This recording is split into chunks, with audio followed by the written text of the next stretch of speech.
Oke. Iya. Kalau yang sedang saya sekarang produksi adalah basreng joledar. Saya punya 3 produk unggulan dari Apa tuh? 15 produk dari hasil pertanian. Yang pertama basreng joledar, yang kedua molen mini kering, yang ketiga piscok mini kering. Jadi si piscok dan si molen mini kering ini kalau tidak terbuka itu bisa tahan sampai kalau yang molen mini kering bisa sampai tahan 1 tahun, kalau yang piscok mini Oh, kering lama 6 juga ya? bulan. Oke, Iya, oke, kalau oke. yang piscoknya itu cuma 6 bulan, tapi kalau tidak terbuka ya Kak. Ini sudah ada timnya atau masih ngerjain sendiri, Bu Rita? Yaitu saya sedang mulai retail, terus kalau di rumah saya punya 15 karyawan. Wow, 15 karyawan. Wow, keren banget, Bu Rita. Mantap. Ya, oke, Iya. makasih jawabannya, Bu Rita. Oke, kita langsung mulai kali ya, teman-teman ya. Ini masih respon dan jawabannya dari Mas Surya. Terus Kak Rita ya. Oke, saya izin dulu. Sudah Iya terlihat Kak. layar, Mas Uzi? Sudah. Kebetulan ini yang sekarang ini sesuai apa yang sedang PT RAK butuhkan. Sudah coach, aman. Veteran butuhkan ya. Oke, siap. Ya. Oke, ini yang saya sampaikan karena di negara ada beberapa level. Jadi saya sampaikan mungkin materi dasarnya dulu ya, Bu Rita dan teman-teman, kenalan, karena waktu juga 1 jam, mungkin teknis selanjutnya kita akan lanjutkan di seri selanjutnya di program yang Legira ya, Mas Uji ya. Oke, mungkin sebelum mulai saya izin kenalin diri ya. Tadi Mas Uji sudah kenalin, sekarang izin saya mengenalkan diri lagi, teman-teman biar kenal ya. Karena kalau nggak kenal nggak enak ngobrol. Oke, teman-teman, nama saya tercantum di layar. Jelas. Saya ini Kan tadi kalau udah diminum informasinya. izin mute ya teman-teman. Biar suaranya nggak bocor. Oke, saya saat sudah aman suara. Oke, saat ini saya fokusnya di sisi konsultan teman-teman. Tadi saya mau cerita mundur sedikit ke background saya. Jadi background saya lulus kuliah sebagai jurusan IT, lulus kerja sebagai IT. Jadi di dunia kuliah, di dunia sekolah, dan di lingkungan itu saya sama sekali tidak terdoktrin, tidak terinfluence tentang bisnis. Justru di tempat kerja itu mulai kenal bisnis, mulai belajar bisnis, mulai investasi tentang bisnis gitu ya. Saya di dunia IT, saya bekerja di sebuah perusahaan perminyakan, di sana jadi ngurusin IT ya, jurusan kuliah. Jadi biasanya kalau teman-teman beli brand kendaraan ini biasanya di brand tersebut. Nah, setelah belajar bisnis, mulai investasi uang gaji ke kelas-kelas bisnis, ke workshop kayak gini, ke seminar-seminar, dan saat dirasa cukup, saya mulai memutuskan untuk full bisnis. Akhirnya setelah penghasilan bisnis menghasilkan gaji, saya full time resign dari ada agensi, ada bisnis consulting, dan ada beberapa lainnya. Ya. Nah, saya mau cerita tentang fase-fase bisnis teman-teman. Yes. Karena bisa jadi starting point-nya Bu Rita, starting point-nya Mas Abdul Rajab, starting point-nya Mas Surya itu beda-beda semua. Karena kondisi kita beda-beda. Jangan-jangan contoh kalau mobil kilometer lah ya. Contoh ada yang mulai dari kilometer 10, ada yang mulai dari kilometer 0, ada yang mulai dari kilometer 100. Untuk jalan, effortnya beda-beda. Untuk jalan, kecepatannya harus beda-beda. Dan nggak bisa disamakan. Mas Sisi udah punya ilmunya buat mulai bisnis, anggaplah mulai dari nol semua, beda sama teman-teman yang udah nggak punya ilmu, baru mulai misalnya. Modal terbatas gitu kita. Oke, contoh lain misalkan modalnya udah gede, tapi ilmunya nggak ada, itu udah kita juga. Jadi starting point kita beda-beda. Maka perlu disesuaikan starting point-nya dengan kondisi masing-masing. Kondisi gimana nih? Saya bagi jadi 5 step. Mohon dicatat dulu ya. Yang fase pertama kalau kita punya produk, punya bisnis, fase pertama adalah fase bisa hidup ya. Jadi di sini fase ini kita mulai bisnis ya nggak perlu sistemnya ribet-ribet, yang penting mulai, yang penting laku, yang penting produknya proven, ada yang beli ya, sistem itu. Jangan dibikin ribet pakai struktur yang ribet, pakai aturan yang ribet, pakai sistem-sistem yang bikin rumit, akhirnya kita terlalu banyak buang waktu di ngurusin sistem, ngurusin struktur, ngurusin yang hal-hal yang tidak berpengaruh ke penjualan. Nah, di fase ini udah Nggak usah banyak-banyak, nggak usah rumit-rumit. Pastikan produknya laku. Ya, fase bisa hidup, produknya kebeli, ada yang mau beli, ada yang mau pakai. Naik ke fase kedua adalah fase di mana ngasilin. Contoh tadi misalkan punya produknya banyak nih, burukannya ada 3 gitu ya. Mas Surya produknya apa gitu ya, ada banyak varian misalkan. Atau mungkin cabangnya banyak. Di fase dengan kondisi ini, artinya produknya udah laku, udah ada yang mau. Tapi kita punya banyak pilihan produk dan varian. Yang harus kita lakukan apa? Yang harus kita lakukan pertama adalah mencari atau memilih produk atau cabang yang paling sehat, paling nguntungin, paling bikin profit, paling ngasilin. Nah, di fase kedua. Gitu ya. Luangkan energi paling besar, energi paling banyak ke cabang atau produk yang untungnya paling besar. Contoh begitu tadi ada project dari mana gitu ya, jualannya apa, tadi dari 3 yang paling untung 1. Nah, luangkan energi buat kembangin bisnis dari situ.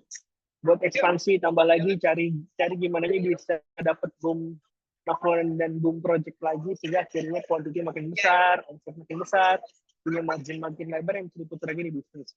Gitu. Lanjut lagi. Setelah punya produk yang mau diterima market, punya omset yang bisa digulung, lalu geser ke fase bangun sistem. Tadi udah keren tuh Gurita. Sudah punya 15 karyawan, lanjutkan gitu ya. Nah, di sini di fase bangun sistem adalah kondisi di mana kita mendelegasikan aktivitas yang rutin atau aktivitas yang berulang kita lakukan. Tadi kalau nggak salah Burita nyalain video tuh lagi bikin ini ya, makanan kalau nggak salah ya, bikin produksi ya. Nah, kalau aktivitas produksi sama berulang juga bisa didelegasikan ke tim-timnya Burita tadi kan punya 15 karyawan. Jadi jangan Burita lagi yang ngerjain. Terus Buritanya ngapain, Mas? Burita bisa mikirin hal lain untuk membangun bisnisnya. Sehingga akhirnya bisnisnya berjalan, Burita fokus di fase strategis. Nggak di fase teknis lagi. Ya, karena udah bisa digeser ke pegawai. Ya. Nah, lanjut. Setelah sudah punya sistem, udah bisa delegasi, kita mulai fase talent building. Kita bikin dan hire orang-orang profesional di bidang masing-masing. Kalau yang atas tujuan yang ngerjain teknis, ya. Kalau yang bawah tuh udah bantu kita mikirin urusan finance, perpajakan, gimana caranya pajaknya makin ditekan gitu, gimana caranya bisa lebarin margin dan lain. Ngurusin tim, biar karyawan punya karyawan 2 sama karyawan 10, dramanya beda, tantangannya beda, maka harus ada orang yang fokus ngurusin tim, apalagi kita punya kapasitas hire dan nambah pegawai. Artinya kita harus ada orang itu yang ngurusin tim. Kalau enggak, dramanya banyak. Bukan yang mikirin profit, bukan yang mikirin ekspansi, malah mikirin drama karyawan. Akhirnya nggak berkembang. Yang ketiga, ya kita bisa milih dan hire tim di sifatnya yang mikirin blueprint bisnis, buka apa lagi, bikin apa lagi, variannya apa lagi. Di fase ini, sistemnya ready, uangnya ready, timnya ready, baru bisa dikatakan scale up. Makanya Indonesia tuh bikin kelas-kelasnya tuh ya Mas Zuzi ya, ada kelas berapa sih, nggak hafal level-levelnya. Nanti ada level layak invest, gitu. Ada level layak apa gitu. Makanya dikatakan layak scale up saat sistemnya rapi, sistemnya sudah siap, uangnya juga ada, entah dari investor, entah uang dari diri sendiri, atau dari bisnis, keuntungan bisnis, atau yang ketiga, orangnya ready, timnya ready. Bukan di sini bukan banyak-banyakan tim, tapi timnya siap di semua sisi. Ya, tim banyak kalau nggak siap di semua sisi buat apa juga. Nah, ini fase kita untuk menentukan kita di kondisi mana dan kita harus ngapain. Jadi kalau dikatakan, ayo UMKM scale up, ya scale up apa? Tim aja nggak ada, uang aja nggak ada, sistemnya aja nggak ada. Gitu. Oke, kita lanjut. Nah,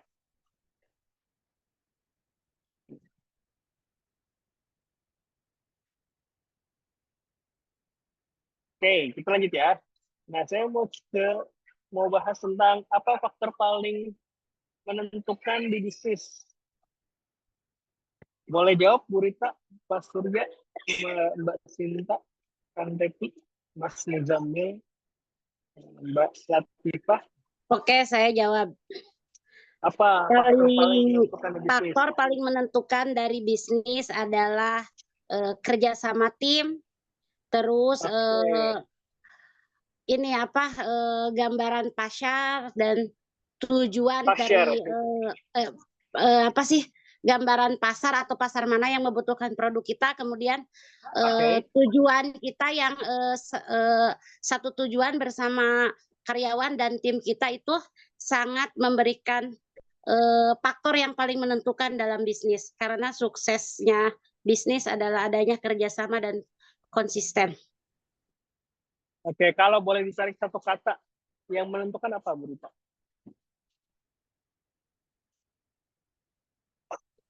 Mana, Bu Rita? Yang paling menentukan satu kata, konsisten Konsisten. dan Oke. semangat. Makasih jawabannya. Coba yang lain, mungkin Mas Surya, Bu Sita lagi di jalan, nggak apa-apa, Kang Deki, Bu Hurairo, Bu Latifah, ada jawaban berbeda. Faktor yang paling menentukan, faktor utama ya, yang paling menentukan bisnis itu bakal jalan, atau bahkan minus, atau bahkan growth. Yang lain lagi ini ya, lagi bersiap menjawab. Bu Sita lagi di motor. Oke, saya lanjut ya. Jadi faktor yang paling menentukan di bisnisku utamanya adalah kita sebagai ownernya, Bu Rita. Bukan finance, bukan tim, bukan uangnya, bukan sistemnya, bukan semangatnya, bukan konsistennya, tapi ownernya yang paling menentukan sebuah bisnis itu bakal jalan atau enggak. Kenapa kayak gitu? Contoh gini, ya, bisnis maju karena siapa? Ya, karena ownernya. Jadi bisnis berkembang karena ownernya, bisnis gagal juga karena ownernya. Jadi bukan karena tim, bukan karena uangnya, karena ownernya. Karena yang ngambil keputusan, yang punya kapasitas untuk memutuskan, punya kapasitas untuk memilih A atau B adalah si ownernya. Jadi yang bertanggung jawab full adalah ownernya. Contoh, kita lagi naik kapal bareng, naik kapal, naik cruise, naik kapal, kita ada kaptennya nih, kaptennya yang mengendalikan nakohdanya, yang mengendalikan mau berlayar dari Pulau Jawa ke Sulawesi ke Kalimantan atau ke Sumatera. Itu contoh. Nah, bayangkan kalau si kaptennya itu bingung mau kemana, yang penting jalan aja, Bu Rita. Yang penting kita konsisten aja, Bu Rita, jalan, nanti akan sampai tujuan. Tujuannya kemana? Ya, yang penting jalan aja, kan kapal tugasnya berjalan. Ya, tujuannya kemana, biar Allah menunjukkan. Dikira Bu Rita sebagai tim tuh kayak gimana responnya Bu Rita? Kalau ada kapten kapal kayak gitu, ada kodanya. Pasti mungkin bingung ya, ini segi nakoda. Bingung, marah Dan semacamnya. Banyak. Nah, saya ketemu banyak banget klien owner yang skala bisnisnya sudah besar, omset per tahun, per bulannya sudah miliaran gitu ya. Omset per bulannya sudah miliaran, sudah besar banget, dan tidak long term ya. Di pandemi miliaran, setelah pandemi omsetnya merosot. Bahkan sudah bertahun-tahun omsetnya miliaran, setelah pandemi berakhir bukannya naik malah menurun omsetnya. Kenapa menurun? Karena ownernya sendiri nggak tahu arah bisnisnya mau kemana. Tim-timnya perlahan rontok, tim-timnya perlahan ninggalin dia, tim-tim terbaiknya perlahan ninggalin dia, gitu ya. Sudah tim-tim terbaik, tim-tim memang jagoan-jagoannya gitu ya, yang ahli-ahlinya mulai ninggalin. Kenapa ninggalin? Karena dia bingung kaptennya, si nakodanya mau bawa kemana. Atau jangan-jangan mimpi dan visi misi perusahaannya lebih kecil, sehingga akhirnya bukan gini keywordnya gini, pegawai atau tim itu nggak peduli sama bisnis kita, nggak peduli sama perusahaan kita, dia hanya peduli sama mimpinya. Pertanyaannya, apakah mimpinya si pegawai bisa dicapai dengan berkembangnya bisnis kita? Kalau bisnis kita mimpinya kekecilan, dia akan pindah pastinya gitu ya. Kalau bisnis kita bisa memenuhi mimpinya dia akan bertahan harusnya ya. Nah, jadi yang teman-teman harus jawab itu, kita tuh mau kemana jalanin bisnis, Bu Rita tuh mau bisnisnya kemana? Jangan-jangan sekedar jualan aja bisa jadi gitu ya, sekedar jualan, ada project jualan. Nah, kalau kayak gitu ya, tim yang ada ya tim-tim yang akan, maaf tanda kutip, sifatnya tim level up, tim-tim yang tim-tim untuk mikirin, untuk ekspansi, tidak akan mau hadir ke bisnis yang kayak gitu, bisa jadi. Tapi kalau bisnis buritan mimpinya besar, mimpinya udah jelas mau kemana, Allah akan didekatkan oleh tim-tim, oleh pasukan-pasukan yang siap membersamai untuk memenuhi dan membantu berita kemungkinan. Gitu. Ya. Jadi yang bedain kita itu di bisnis tadi ya, ownernya. Jadi bukan timnya. Mau timnya jago, kalau ownernya tidak jago, timnya akan rontok juga, akan bubar juga, akan pindah ke kompetitor. Jangan-jangan ownernya nggak jago ngatur tim yang datang bagus-bagus, akhirnya juga timnya pindah juga pasti. Gitu ya, sampai di sini ya. Sekarang kita lanjut. Oke, ada namanya visi misi culture. Boleh tahu, boleh jawab, atau ditulis di kolom chat. Menurut teman-teman, visi misi culture itu penting atau enggak? Kalau jawab penting atau enggak, boleh bantu juga tulis visi itu apa, misi itu apa, culture itu apa. Versi teman-teman ya. Oke, boleh. Siapa nih? Saya panggil ya. Mas Surya. Mas Surya kan di situ udah jalan tuh. Boleh tahu Mas Surya, visi misi bisnisnya apa Mas? Sama culture di bisnis, di corporate perusahaan yang Mas Surya itu kayak gimana?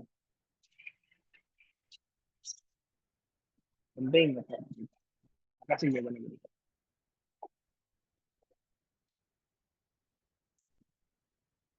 Surya kayaknya lagi di belakang. Lanjut ya. Yes. Saya beberapa kali di hire klien, tugasnya itu membentuk ulang visi misi dan bahkan culture karyawannya. Kenapa membentuk ulang? Dan itu nilainya tidak murah, teman-teman. Buat ngerjain ini, ya tidak murah dan kenapa tidak murah? Karena gini. Contoh kita lihat visi misinya Apple ya. Apple simple, visinya menciptakan produk terbaik di dunia dan meninggalkan dunia lebih baik daripada yang kita temukan. Itu visinya tuh. Jadi kalau orang-orang yang punya mimpi untuk bikin produk yang paling oke sedunia, dia akan bergabung, akan sangat senang dan akan sangat bangga bisa jadi bagian yang bikin produk tersebut. Nah, misinya ya makanya pengguna-pengguna Apple tuh sangat nyaman karena misinya dia bikin para pengguna punya pengalaman yang baik dengan inovasi-inovasi dari mungkin perangkat kerasnya dan perangkat lunasnya. Dan culture-nya di Apple sudah sangat terkenal bahwa budaya inovasinya kuat, kritis, perfeksionis, nggak boleh ada miss, nggak boleh ada salah, ya. Dan sejenisnya yang ada di layar ya. Itu yang mereka lakukan hingga akhirnya mereka layak tumbuh besar. Contoh di Microsoft ya, bisa teman-teman bisa lihat. Saya mau bahasnya di Netflix teman-teman. Ya, visinya simple. Jadi layanan distribusi hiburan global terbaik dan dari tahun 2000-an dia lahir dan bertumbuh. Tahun ini beliau memanen ya, panen besar-besaran di Indonesia-nya di sini di tahun pandemik lah, dia sangat tumbuh di Indonesia. Ya, misinya menghibur dunia, simple, ya culture-nya bisa dibaca. Oke, jadi poinnya adalah visi-visi itu sangat penting teman-teman ya. Visi itu apa? Visi gambaran jangka panjang tentang apa yang dicapai oleh perusahaan di masa depan. Bayangin tadi itu si kru kapal, pegawainya nggak tahu atau penumpang kapalnya nggak tahu nih perusahaan atau kapalnya mau kemana. Bahkan di dalamnya akan bingung isinya mau gimana. Mau perform, mau improve hal baru, mau mikir ide baru akan bingung. Apa yang terjadi jika orang bekerja di perusahaan yang nggak ada misinya, biasanya kerja untuk gajian. Nggak apa-apa, perusahaan gua nggak ada visinya, nggak jelas mau kemana, owner gua mau gimana, yang penting akhir bulan gua gajian. Dan saya ketemu banyak banget karyawan kayak gitu. Karena kalau saya masuk ke perusahaan, saya pegang kliennya, biasanya saya assessment tuh. Semua karyawan saya wawancara, yang saya tanya, bahkan biasanya dia nangis-nangis gitu ya. Kalau saya wawancara, nangis-nangis dia curhat keluarganya. Tapi kesimpulannya sama, kalau korporatnya, kalau perusahaannya, kalau ownernya itu visinya nggak jelas, karyawan datang ke bentuk gajian. Gitu rata-rata. Ya, jadi owner sebagai CEO, sebagai owner, itu harus punya ini nih perusahaan gue bakal bawa sejauh apa nih 10 tahun kemudian, 5 tahun kemudian, itu penting. Ya, terus gimana Mas bikin dan ngisinya? Ya, biasanya teman-teman kalau udah jadi nih visi misi culture tuh saya punya basic rules namanya itu dicetak dipajang di kantor gitu ya. Kalau punya kantor offline dipajang di kantor dijadikan habit daily biar biar tim-tim ingat gitu ya. Contoh lagi ada namanya DNA. Kalau teman-teman tahu di BUMN ada namanya apa akhlak. Itu kan dipasang tuh di kantor-kantornya tuh di kantornya rata-rata BUMN. DNA-nya mereka dipasang tuh. Tujuannya apa? Biar nempel dan melekat. Biasanya kita konsultan yang kerjanya bikin visi, misi, culture, bakal DNA, kita punya parameter tuh. Perubahan karyawan sebelum memiliki visi dan setelah itu ada ukurannya biasanya. Dampaknya biasanya sangat bagus dalam konteks pertumbuhan bisnis. Ya, walaupun tidak 100% relate dengan omset itu jadi. Nah, cara buatnya gimana Mas? Ya, kita nggak waktu 1 jam kita nggak akan praktek. Jadi saya akan sampaikan caranya aja. Teman-teman silakan install dan gunakan di bisnis sendiri. Ya, cek aja. Mungkin biasa pasti bingung pengen nanya, bisa ditanya di forum ini. Kalau nggak beres, bisa nanti tanya Mas Isi. Mas, gimana Mas? Buat lebih detailnya, pengen tentang rapikan tentang culture-nya bisnisnya teman-teman, visi misi dan tanya Mas Isi nanti mungkin akan dihubungkan dengan pihak atau saya yang bisa bantuin terkait bikin perencanaan bisnis, visi misi, culture dan sejenisnya.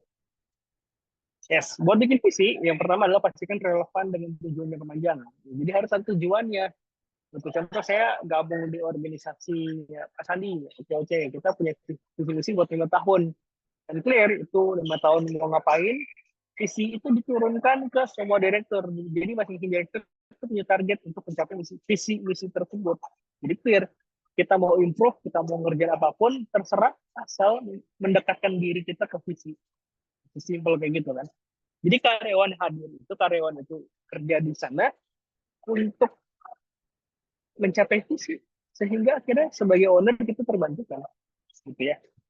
Yang kedua, pastikan mudah dipahami dan mudah diterima oleh semua pihak. Jangan terlalu tinggi, jangan terlalu melangit. Akhirnya nggak kena, akhirnya tidak cocok.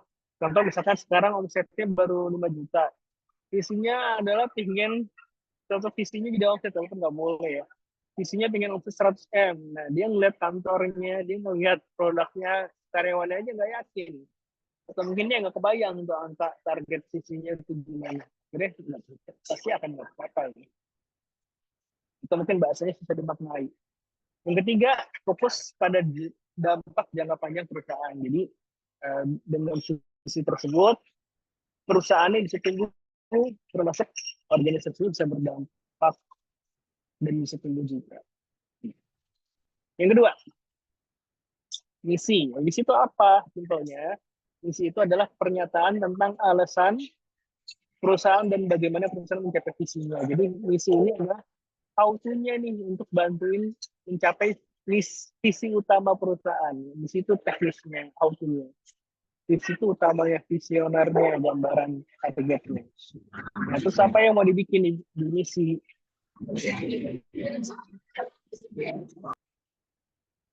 Oke, sudah limit ya. Oke, untuk misi itu harus mencerminkan aktivitas dan cara perusahaan kita kerja. Karena di sini biasanya relate sama culture perusahaan kita. Yang kedua, harus fokus pada nilai-nilai kontribusi bagi masyarakat atau bagi karyawan sendiri. Ya, nilai-nilainya gimana kita ingin punya karyawan kita yang agile, yang aktif, yang punya kemampuan untuk menyampaikan ide, nggak bisa ditulis di misi ini.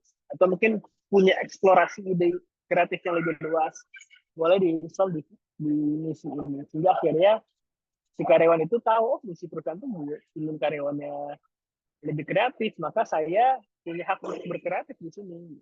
Orang-orang kreatif, orang-orang yang sangat liar idenya, sangat suka sama perusahaan kayak gitu.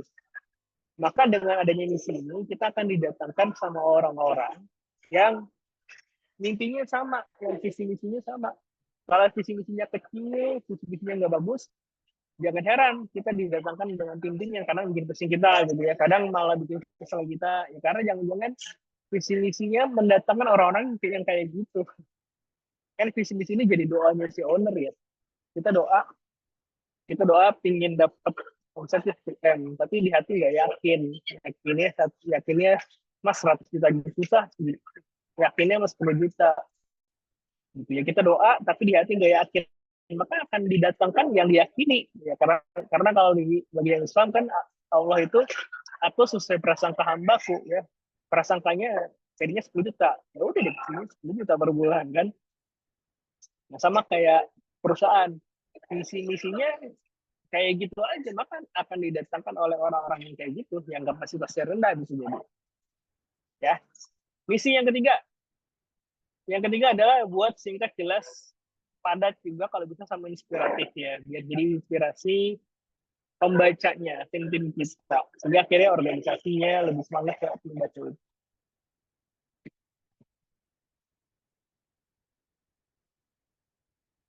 Lanjut. Nah, ada namanya culture, teman-teman. Culture itu, ini yang paling penting. Perusahaan kalau nggak punya culture, apalagi nggak dibentuk culture positif, itu akan ujung-ujungnya jadi negatif culture-nya. Saya punya kawan dulu jadi konsultan untuk benahi culture di sebuah perusahaan. Saya sebetulnya Bang Mandiri gitu ya. Itu Bang Mandiri buat ubah culture karyawannya butuh 7 tahun. Jadi konsultannya ini di-hire 7 tahun. Bayangin ya. 7 tahun buat merubah culture. Jadi culture ini nggak singkat, nggak instan. Bahayanya kalau kita punya tim-tim yang toxic, tim-tim yang suka gosip, tim-tim yang negatif, nggak bisa bertumbuh, saat terinstall di bisnis kita, itu susah banget mengubahnya, teman-teman. Maka harus dijagain. Ya, nggak boleh dibiarin kalau punya indikasi tim toxic, tim-tim yang negativity itu kalau ada dan nggak dipotong, jalarnya sudah kemana-mana, itu ngubahnya susah banget. Dan nggak mungkin kita stop bisnis kita, kan kita harus terus jalan. Sementara kalau kita rotasi karyawan itu juga butuh cost. Ya, maka akan sangat susah ngubah saat sudah terjangkit penyakitnya. Gitu. Maka di contoh bank yang tadi saya sebutkan itu butuh 7 tahun kita rapiin culture-nya gitu. Kita lanjut ya, Mas Yuzi. Oke, nah terus apa Mas poin-poin yang bisa kita gunakan untuk merubah culture? Yang pertama adalah kita sebagai owner punya nilai-nilai apa yang kita percayai, sehingga akhirnya nilai-nilai tersebut akan diinstal di bisnis ini, di perusahaan ini. Gitu. Lalu diimplementasikan melalui kebijakan dan perilaku sehari-hari. Jadi kalau kita ingin punya culture on time, maka harus ketat tuh. Ya, jangan sampai ada kelonggaran. Kalau ada satu kelonggaran, maka akan jadi kelonggaran-kelonggaran lainnya akan bermunculan. Gitu. Contoh ada culture, ini contoh, ada barang hilang ya, ya udah hilang aja. Maka ada indikasi untuk hilang barang-barang hilang yang lainnya. Kalau tidak ditindak lanjut. Contoh lagi, culture-nya pinginnya omsetnya gede, tapi setiap ada omset yang tidak tercapai, itu biasa aja. Maka akan ada kejadian-kejadian omset yang tidak tercapai yang berulang-ulang lagi. Karena ya kemarin aja nggak ada yang capai, misalnya sudah tercapai omsetnya, nah kayak gitu kan. Oke, nah untuk culture ini biasanya leadernya, entah statusnya apapun, intinya dia adalah pemimpin, leader, itu harus punya effort lebih untuk bentuk culture-nya. Ya, maka harus ada komunikasi terbuka dan transparan antara leader dan bawahannya. Leader itu statusnya bisa apapun, teman-teman ya. Karena kalau di corporate culture yang tugasnya bikin culture jadi lebih baik, itu peran utamanya di leader, bukan di karyawan, bukan di uang, tapi di leadernya. Oke, kita lanjut ke kenapa harus peraturan perusahaan. Jadi ada dampak jika perusahaan itu nggak punya peraturan, dan ini saya melihat langsung ya, langsung di banyak brand yang gede-gede banget, teman-teman saya yakin juga tahu brandnya gitu ya. Itu sesimpel karena ada perubahan perusahaan, akhirnya jadi buyar. Ya. Perusahaan ini atau PP bisa disebutnya, itu biasanya ada selalu diupdate ya, per 2 tahun sekali, per 3 tahun sekali, atau per 5 tahun sekali, itu akan ada update pasti. Dampaknya apa kalau teman-teman nggak punya peraturan perusahaan yang jelas? Pertama, pasti operasionalnya kacau. Karena akan saling klaim, akan saling tunggu-tungguan, akan saling andal-andalan. Karena nggak jelas tugas siapa. Yang kedua, bisa jadi seringkali adalah penurunan produktivitas. Karena ya saat tidak ada peraturan yang jelas, target pasti tidak jelas juga. Ya. Target itu tidak selalu omset ya. Nggak mungkin tim finance itu ngejar omset, karena tugas dia menjaga agar si uang masuk lebih besar dibanding uang keluar, agar uang keluar tidak terlalu banyak.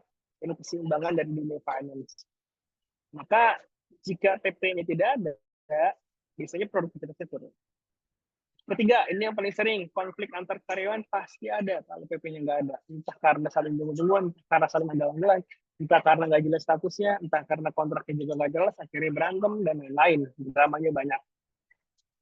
Yang keempat, bisa jadi ada penyalahgunaan wewenang. Dikasih jabatan, pemanfaatan jabatan itu tidak digunakan dengan baik, karena tidak ada peraturan yang jelas.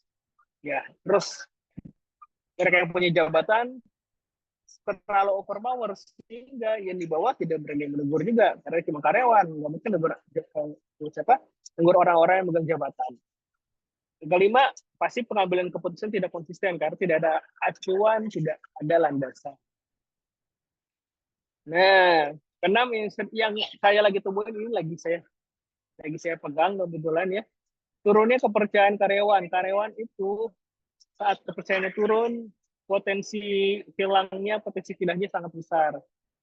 Jadi ini saya ngeliat punya klien di fase tim-tim bagusnya lagi keluar-keluar, tim-tim bagusnya lagi pada gonjang-ganjing, sehingga akhirnya banyak tim-tim bagus yang resign. Berpengaruh kemana? Ke produktivitas, ke omset juga. Yang ketujuh, resiko hukumnya tinggi. Jadi kalau nggak ada PP-nya, biasanya kalau ada yang memang nggak suka, itu bisa berurusan sama hukum. Yang 8, turnover karyawan tinggi, ini pasti. Ya. Yang 9, citra buruk perusahaan pasti ada, karena karyawan itu akan jadi drama, akan mengganjing, percaya sama perusahaan juga enggak, maka akan jadi citra buruk karyawan, buat perusahaan. Sorry. Nah, ini contoh nih teman-teman. Ada perusahaan namanya Enron ya, di mana dia punya case peraturan perusahaan yang tidak clear, maka dia kena skandal. Skandalnya apa?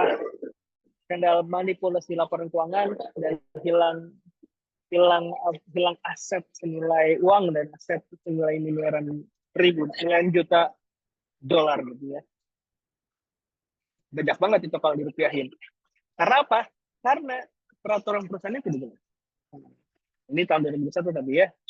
Dan banyak kasus-kasus lainnya yang kejadian kayak gini yang bisa terjadi kayak gini. Contoh saya pegang salah satu industri di 2003 itu, saya karena gini, tim finance itu harus orang yang berbeda, yang ACC, yang ngeluarin duit itu harus orang yang berbeda. Saat orang yang sama, itu potensi untuk fraudnya, potensi untuk manipulasi duitnya itu gede banget. Ya, jadi yang purchasing-nya dia, yang megang duit dia, yang ngeluarin duit dia, yang ACC juga dia.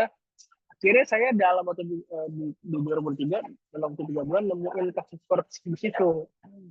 Nilainya gede banget, untung pribadinya dia bisa miliaran dia dapat.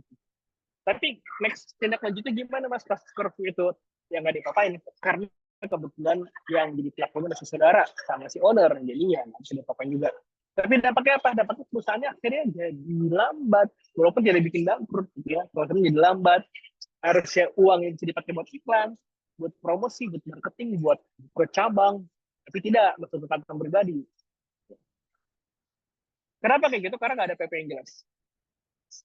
Akhirnya secara halus kita hire tim legal untuk bikin PP perusahaan, bikin kayak gini-gini gitu ya, sehingga akhirnya kejadian lagi baru kena punishment. Itu harapan. Itu aja. Nah, 3 fungsi peraturan perusahaan itu, pertama intinya meningkatkan produktivitas, mengurangi turnover karyawan, karena saat ada PP pasti ada kontrak yang jelas, saat ada kontrak yang jelas pasti ada tanda tangan kontrak antara karyawan dan perusahaan, saat ada tanda tangan karyawan dan perusahaan pasti ada perusahaan yang mengikuti aturan pemerintah masih ya, aturan untuk perusahaan aturan PP. Saat kondisi tersebut harusnya lebih win-win buat kedua belah pihak, karyawan nggak bisa ngisi maunya, gitu. Perusahaan juga tidak bisa mencapai. Yang ketiga, karyawan yang bagus, karyawan yang memang punya kapasitas tinggi, tidak akan mau masuk perusahaan yang abal-abal. Dia akan masuk ke perusahaan yang memang beneran bagus. Ya, ini di luar angka gaji ya. Maka jika kita punya ini akan menarik tim-tim yang punya talenta bagus, punya skill memang bagus. Jadi, peran pentingnya PP apa? Menjaga ketertiban dan kedisiplinan setiap organisasi individu di dalam organisasi. Yang kedua, nah ini paling aman nih. Perusahaan kita itu mau lebih aman, bukan lebih aman ya, bisa terlindungi lah dari resiko hukum. Karena kalau perusahaan-perusahaan yang tidak punya PP, yang tidak punya kontrak karyawan dan sejenisnya, itu kalau kalau contoh kita kompetitor ya, kalau saya mau jahat bisa kita serang. 3% yang nggak di PP, nggak ada kontrak karyawan jelas, itu celahnya banyak banget untuk diserang dari sisi hukum. Maka nggak ada salahnya kita membentengi, mempagari perusahaan kita, sehingga akhirnya namanya bisnis pasti ada kompetitor ya. Kompetitor kalau nggak suka pasti akan melakukan segala cara buat jatuhin kita, apapun caranya.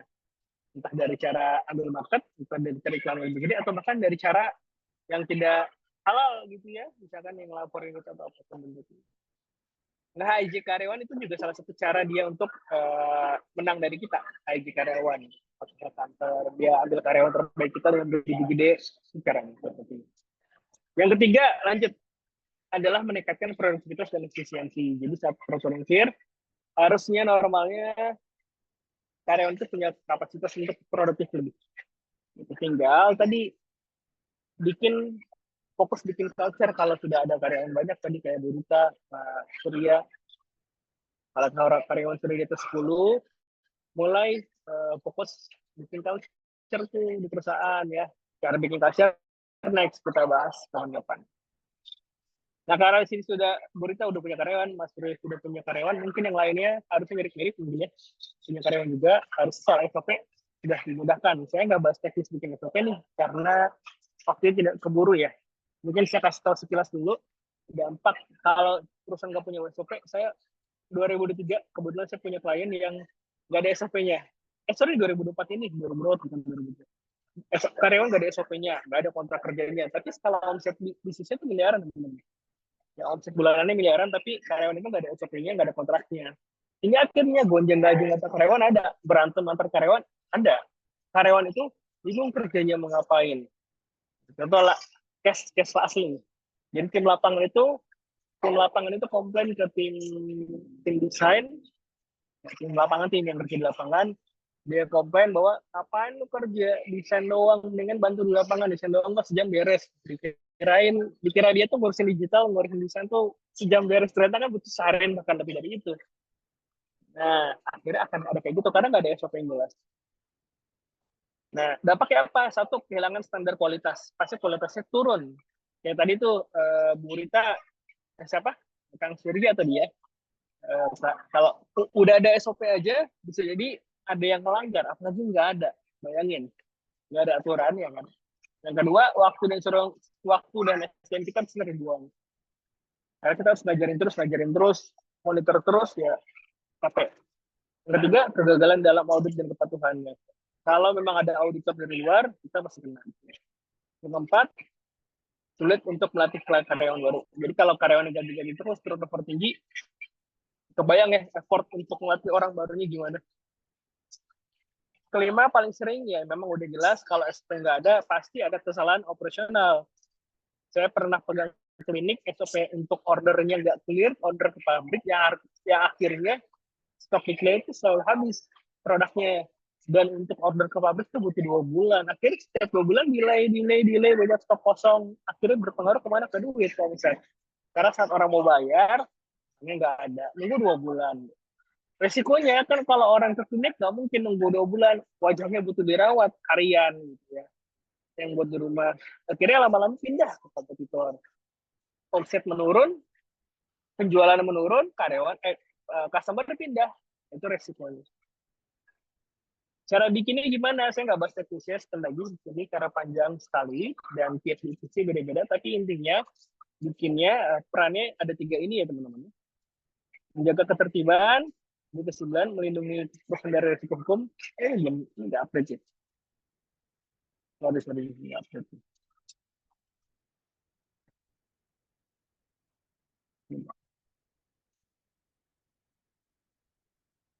Ini dicatat aja, berarti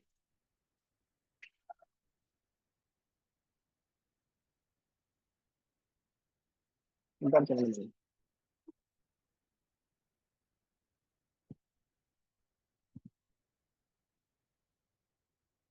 Oke, sederhananya cara membuat SOP itu saya sebutin aja, teman-teman.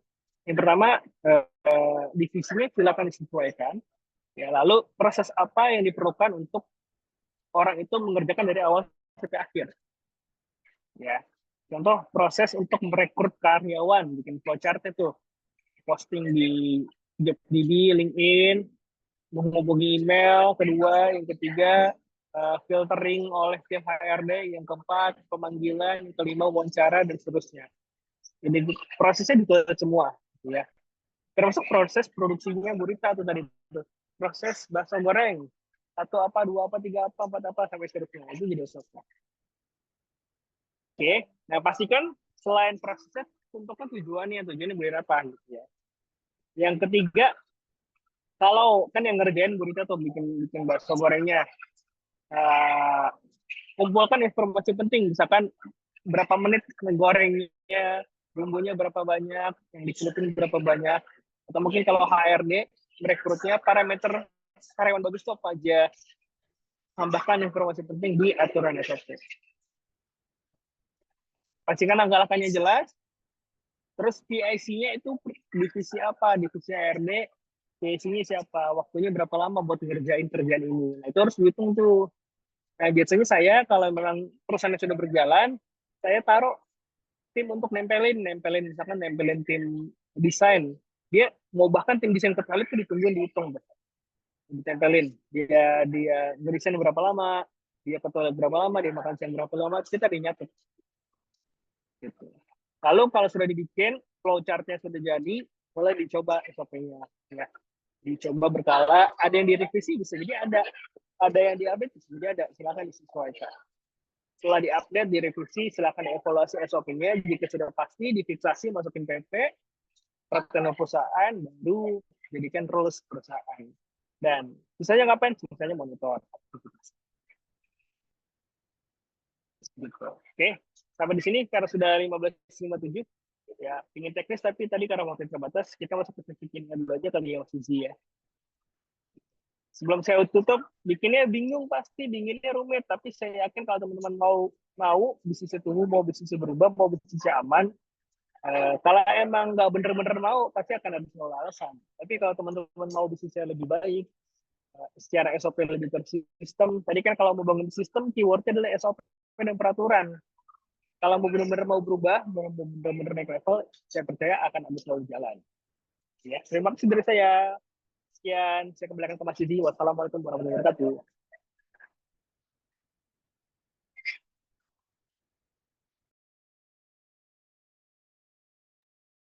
Ya, Waalaikumsalam warahmatullahi wabarakatuh. Terima kasih Coach atas pemaparan materinya, luar biasa sekali ya. Jadi cukup banyak komponen yang memang perlu kita persiapkan, tapi memang itu worth it gitu ya untuk kemudian kita bisa naik level, kemudian untuk kemudian perusahaan kita bisa menjadi lebih besar, usaha kita menjadi lebih baik. Baik, kita buka termin untuk tanya jawab gitu ya. Mungkin 1-2 pertanyaan, silakan. Jika ada yang mau bertanya, boleh on mic atau via kolom chat.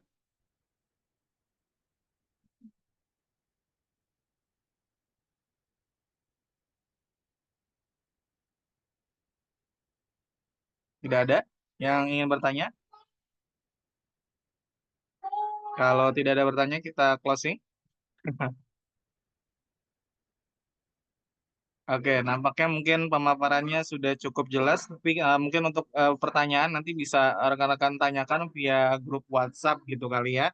Karena Coach Iqbal sudah saya masukkan juga ke dalam grup peserta, jadi teman-teman yang mau konsultasi dan bertanya lebih lanjut, mungkin terkait dengan apa yang Coach Iqbal tadi paparkan gitu ya materinya, itu nanti bisa via grup WhatsApp gitu. Atau mungkin mau buat konsultasi secara private juga boleh ya Coach ya, menghubungi secara Siap. langsung gitu.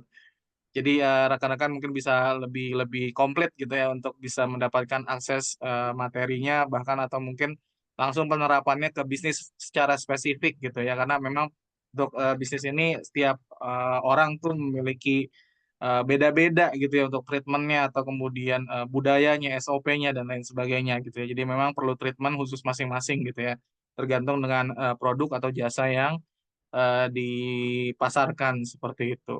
Baik, kalau memang sudah tidak ada pertanyaan, mungkin dari Coach Iqbal ada closing statement sebelum kita close untuk Zoom-nya hari ini. Dari saya, jadi bisnis itu celah untuk bisnis itu kompetisi pasti ada. Ya, setelah berkompetisi, gak cuma soal jualan ternyata. Saya lagi ketemu case-case yang serangannya lewat hukum. Jadi semua teman-teman bisa rapikan SPP-nya, termasuk urusan PP-nya, termasuk urusan perusahaannya, jadi akhirnya bisa lebih aman. Semoga bisnis tumbuh dan bisa lebih lanjut growth-nya lebih besar lagi. Ya, sekian dari saya. Baik, terima kasih Coach atas materinya dan juga tadi wejangannya cukup banyak gitu ya yang bisa kita ambil hikmahnya dan apa namanya materinya gitu ya untuk bisa kita terapkan kepada usaha kita. Dengan begini maka berakhir gitu ya untuk sesi yang keempat pada sore hari ini gitu ya di UKMKM level 3 untuk langkah keempat. Masih untuk tugasnya nanti mungkin boleh ya Coach ya apa yang kira-kira rekan-rekan harus buat gitu ya nanti mungkin bisa disampaikan via grup nanti saya juga sampaikan untuk via linknya Siap. link pengumpulannya seperti apa gitu ya. Oke, terima kasih semuanya yang sudah hadir pada hari ini dari sesi awal sampai akhir gitu ya. Terima kasih juga Coach Iqbal yang sudah bersedia memberikan waktunya untuk sharing ya, sharing kepada kita semuanya. Semoga bisa rekan-rekan ambil manfaat sebanyak-banyaknya. Saya Faizi undur diri. Saya tutup dengan hamdalah, alhamdulillahirrabbilalamin, dan sampai jumpa nanti di grup untuk diskusi selanjutnya. Assalamualaikum warahmatullahi wabarakatuh. Selamat sore semuanya. Waalaikumsalam warahmatullahi wabarakatuh. Makasih. Waalaikumsalam warahmatullahi wabarakatuh. Makasih, Coach. Kita foto bersama dulu boleh? On cam, on cam. Saya lupa.